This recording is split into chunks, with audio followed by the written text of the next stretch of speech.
Світ природи в образотворчому мистецтві. Сільський пейзаж. Робота над пейзажем завжди складний процес. Природа мінлива, а художник чи художниця хоче передати той стан природи, який вразив, а також поділитися своїм ставленням до побаченого, думками та настроєм. Уважний споглядач обов'язково це відчує. Але окрім цього, дуже важливо переконливо передати простір. Як це зробити? Використати знання і вміння у передачі перспективи.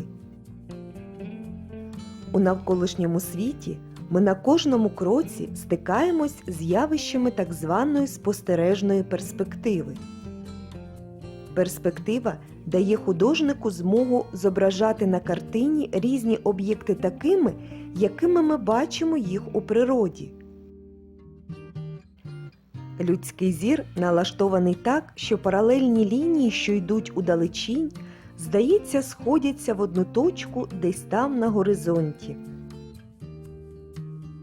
Для реалістичного зображення пейзажу художники чи художниці використовують знання з перспективи, щоб зображення почало здаватись нам об'ємним, а простір – реалістичним.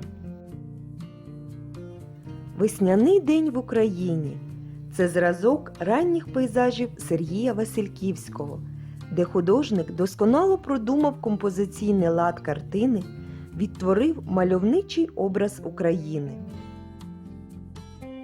У своїй роботі, де органічно переплелося ліричне і епічне, життєво-буденне та історично значуще, він передає відчуття сталої рівноваги, яка не підвладна швидкоплинності часу.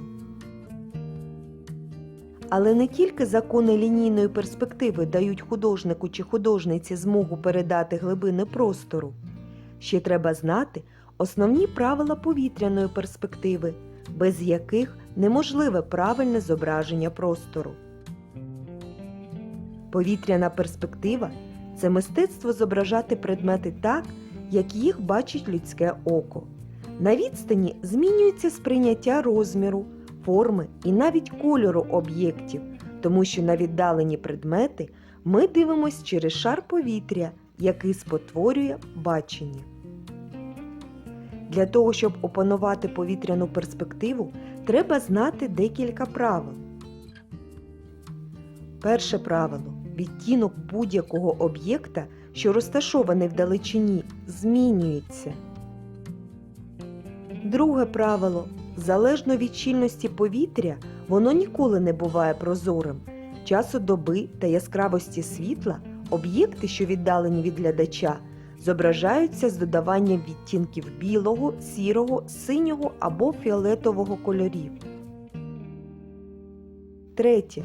Об'єкти, які ми зображаємо на першому плані, змальовуються різким, чітким контуром, другого плану – більш м'яким, а дальній план малюється з розмитими контурами. Четверте. Найближчі об'єкти малюнка мають бути детальнішими та об'ємнішими, ніж віддалені. Дальній план зображається площинно та з мінімальною кількістю деталей. Творче завдання. Село в нашій Україні, неначе писанка село. Сільський пейзаж з урахуванням лінійної та повітряної перспектив.